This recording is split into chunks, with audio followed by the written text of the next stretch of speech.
जिस समय मथुरा नगरिया में पहुंच जाते हैं,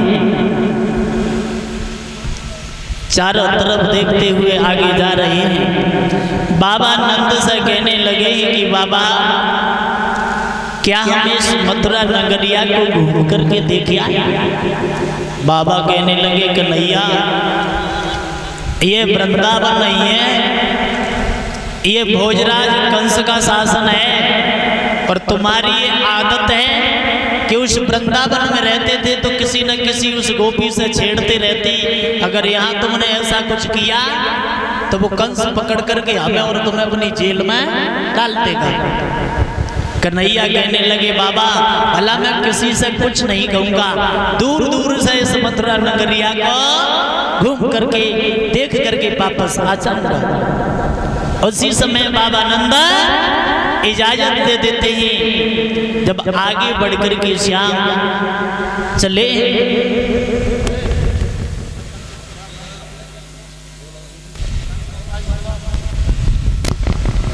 श्री सुखदेव जी बोले हैं कि राजन पृच्छत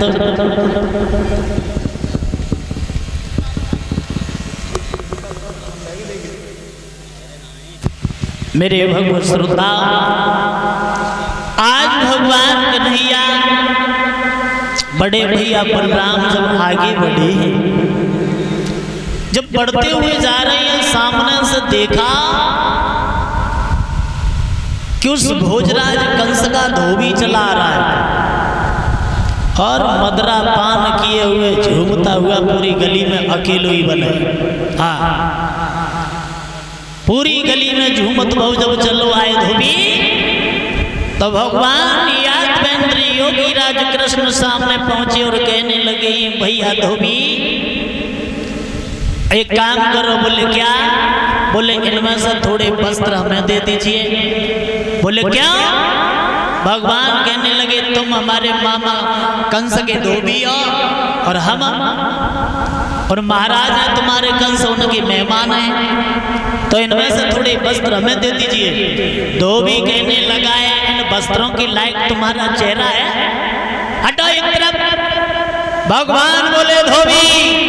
धोबी कहने लगा चीखो नहीं, क्योंकि तुम्हें नहीं मालूम है ये मथुरा है, मथुरा भोजराज कंस का शासन। और भगवान बोले ये धोबी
तो धोबी कहने लगा इन वस्त्रों के लायक तुम्हारा चेहरा नहीं है। और बोला ओ झोंपड़ियों के रहने वाले मथुरा में सभी हीर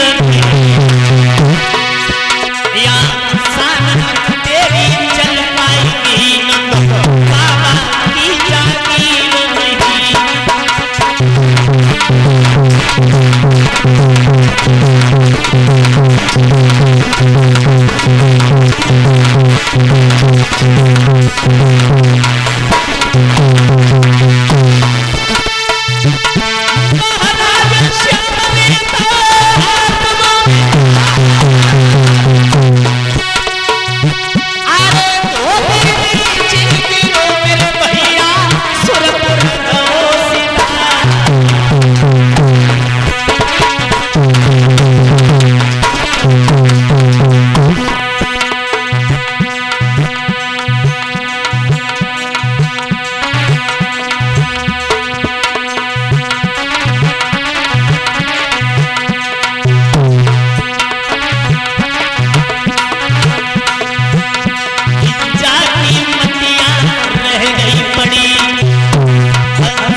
जब आगे बढ़े हैं और आगे बढ़ करके धोबी के गाल पे ताड़ से तमाचा दिया, धोबी उसी जगह पर खत्म हो जाता है।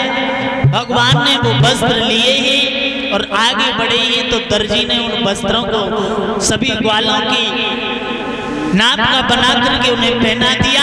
और जब आगे बढ़े हैं तो सामने से देखा है भगवान ने कि एक भोजराज कंस की दासी चली आ रही है। वो दासी 3 जगह से टेढ़ी है, हाथ में चंदन का कटोरा लेकर के और झूमती हुई चली आ रही है।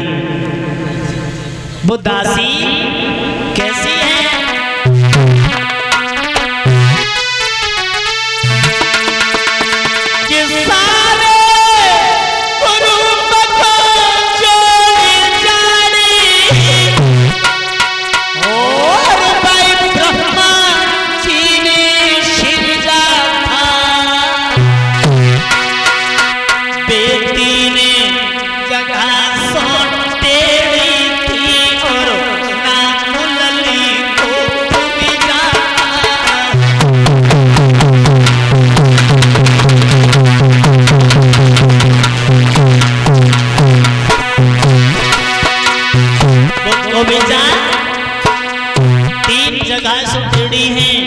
भगवान आगे बढ़े और कहने लगे हैं कविजा,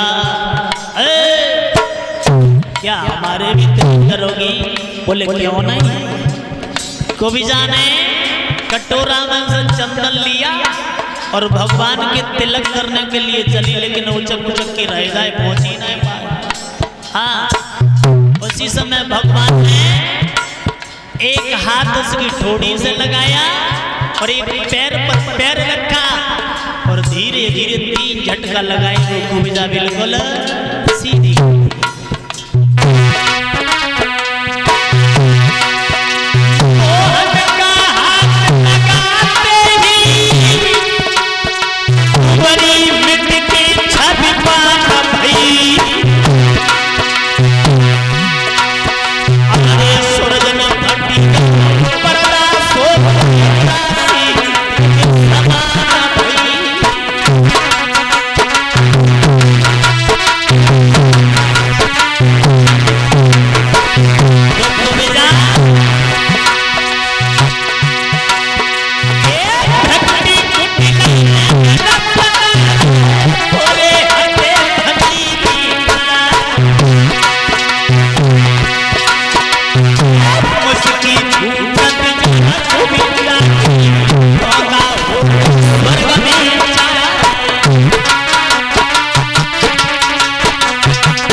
सुंदर स्वरूप बन गया।